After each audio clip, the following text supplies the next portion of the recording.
नमस्कार। आज का हमारा टॉपिक है जलियांवाला बाग मैस्करे।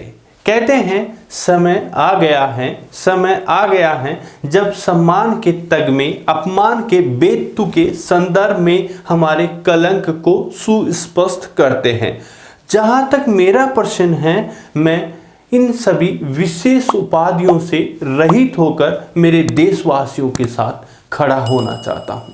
इस प्रकार के शब्द थे हमारे प्रिय रविंद्रनाथ टैगोर जी के जलियांवाला बाग मैस्करे के बाद। चलिए आइए चलते हैं और डिस्कस करते हैं जलियांवाला बाग मैस्करे। 5W1H के आधार पर इस टॉपिक को भी डिस्कस करते हैं।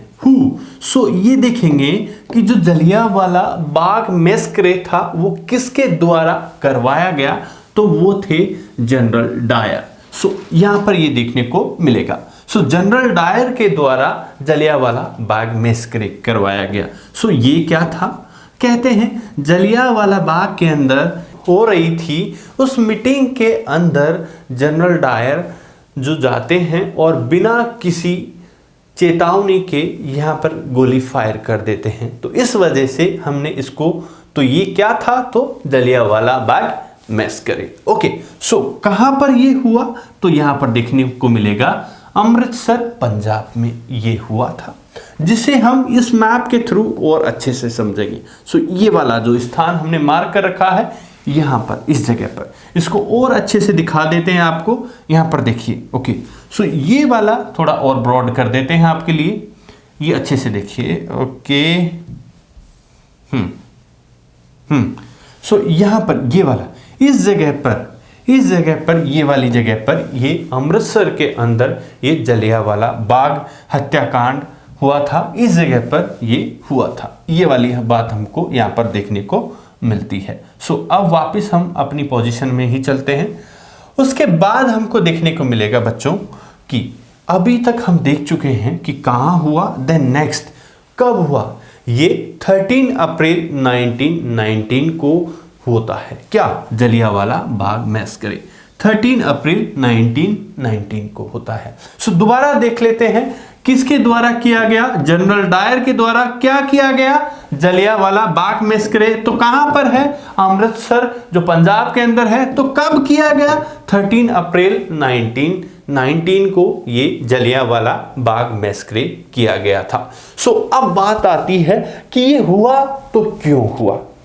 आप सबको पता है कि अभी अभी ब्रिटिश गवर्नमेंट ने भारत के अंदर जो राष्ट्रवाद की जो धारा थी, अब तेज गति पकड़ लिया था उसने। तो उस वजह से उस राष्ट्रवाद की धारा को दबाने के लिए एक एक्ट लेकर आती है और उस एक्ट का नाम दिया था रॉलेट एक्ट। उसी एक्ट का न केवल पंजाब बल्कि पूरे देश के अंदर इसका विरोध हो रहा था। इसी की कंटिन्यूटी में पंजाब के अंदर दो प्रमुख लीडर, जिसमें सैफुद्दीन किचलू और डॉक्टर सतपाल ने वहां इसका नेतृत्व किया, लीडरशिप किया इस मूवमेंट के दौरान। इस वजह से यहां पर इन दोनों को किसके तहत, रॉलेट एक्ट के तहत अरेस्ट कर लिया था। इसका विरोध करने के लिए जलियांवाला बाग के अंदर एक मीटिंग का आयोजन किया गया। उसी पर जनरल डायर के द्वारा गोली चलाई गई और इसे ही नाम दिया गया जलियांवाला बाग मैस्करे। सो ये देख लीजिए, दो लीडर थे, सैफुद्दीन किचलू और डॉक्टर सतपाल। चलिए चलते हैं नेक्स्ट। यहां पर देखते हैं कि Punjab popular leader doctor Satpal and Saifuddin Kitchlew were arrested by the government against which peoples took out a procession. कहते हैं कि यहाँ पर जो डॉक्टर सतपाल और सैफुद्दीन किचलू को यहाँ पर लीडरशिप करने के कारण, साथ ही जो विरोध करने के कारण अरेस्ट कर लिया जाता है। अभी जो तारीख है वो है 10 अप्रैल। इसी को यहाँ प्रशासन के अंदर भी चेंज होता है और यहाँ पर मार्शल लॉ लगा दिया जाता है और यहाँ का शासन आर्मी के अंडर में आ जाता है और अपॉइंट किए जाते हैं कौन, अमृतसर में जनरल डायर को यहाँ पर अपॉइंट किया जाता है। सो जनरल डायर को यहाँ पर अपॉइंट किया जाता है कितने तारीख को, 10 अप्रैल 1919 को। ये अभी अभी आए हैं और अभी अभी आकर क्या कर देते हैं वही देख लेते हैं। ये जो महोदय हैं इनको हम जनरल डायर के नाम से जानते हैं, अच्छे से देख लीजिए। ओके, यहां पर देखेंगे तो मैंने क्या दिखाया, यहां पर दिखाया शोषक, शोषित और शोषण, तीन वर्ड अच्छे से याद रखिए। जब भी इतिहास पढ़ते हैं तो इन तीनों को अच्छे से समझ लीजिएगा कि शोषित जिसका एक्सप्लॉइटेशन किया जाता है, शोषण जो हुआ है, और शोषक जो करने वाला है, क्या, एक्सप्लॉइटेशन। तो ये हमारे जो देखें, हमारे तो नहीं, जनरल डायर हैं उसी शोषक वर्ग से संबंध रखते हैं जिन्होंने भारत के अंदर राष्ट्रवाद को कुचलने के लिए जो हत्या की।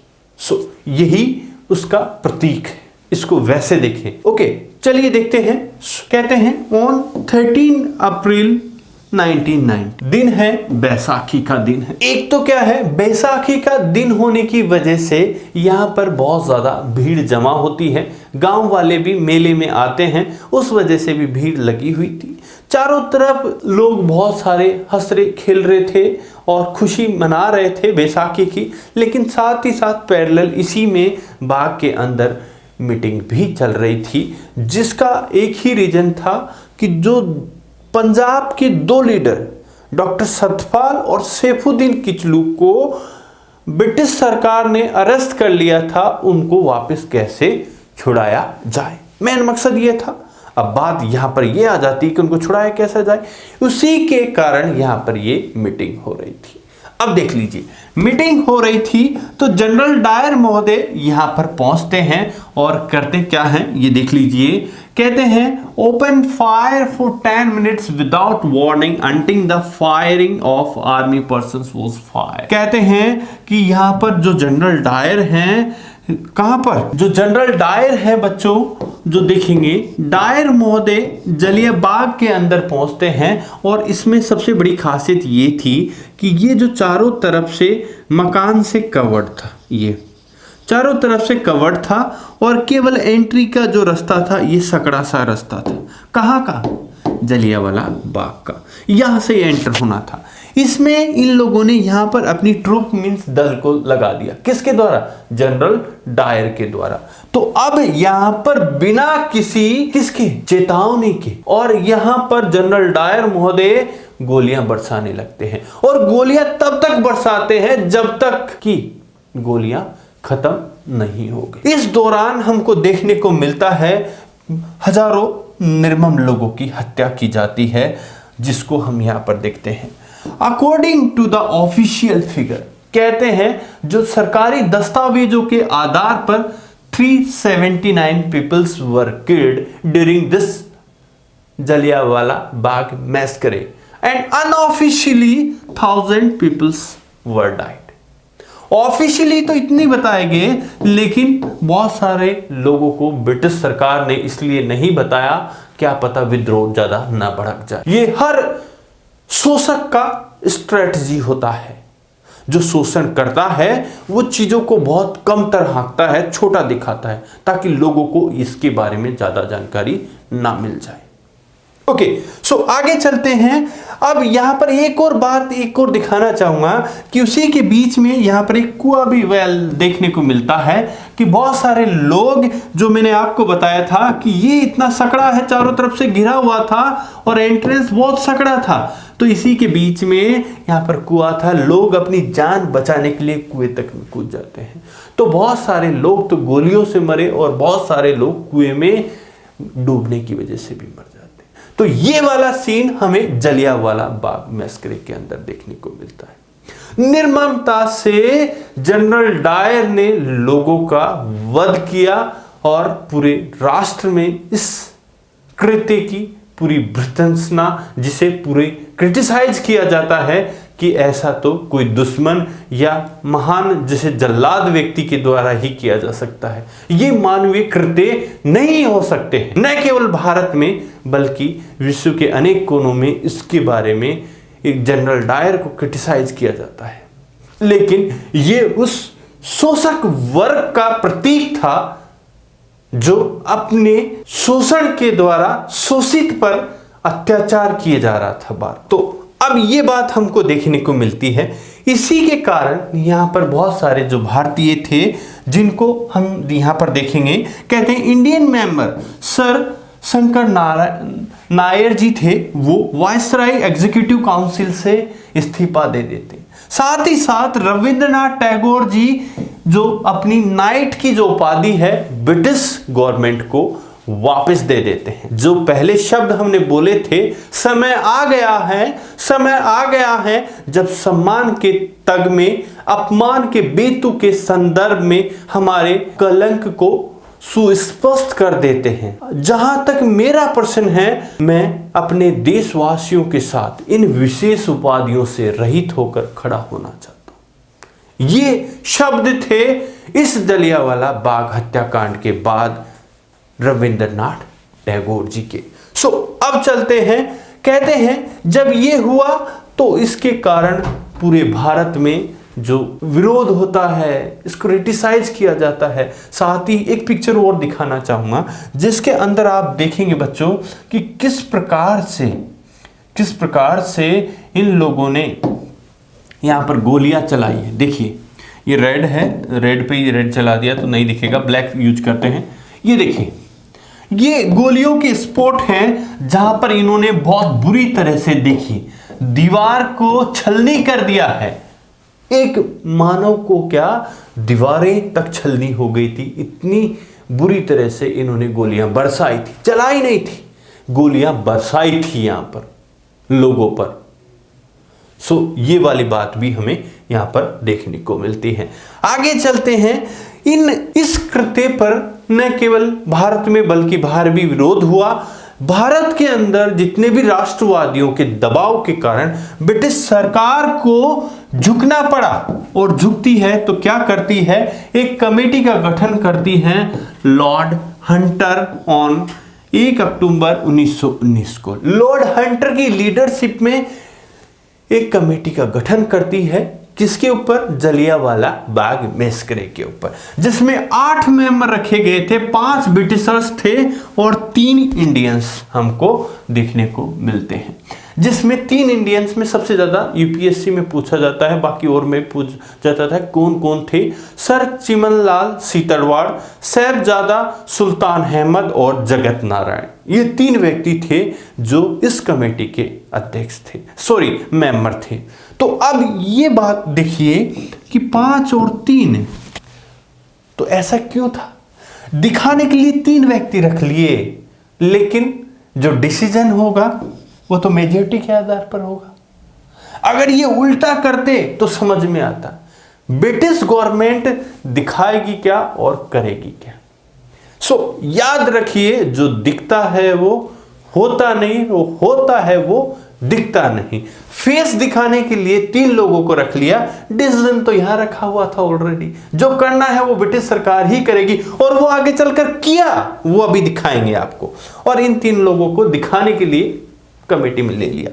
आगे देखते हैं, इस कमेटी का निर्णय आता है, क्या निर्णय आता है सर, कि जनरल डायर के द्वारा जो कृत्य किया वो गलत था, लेकिन ब्रिटिश सरकार के कानून को इंप्लीमेंट करने और ब्रिटिश लॉज के अकॉर्डिंग या उतना ज्यादा इसको गलत नहीं ठहराता है। साथ ही एक और बिल पास हो जाता है जिसे इंडेमनिटी बिल के नाम से जाना गया। अब ये क्या बिल है सर, इस बिल के तहत आप जानोगे ये रिपोर्ट कब आई, बनाई कमेटी 1919 में, रिपोर्ट आती है 20 में।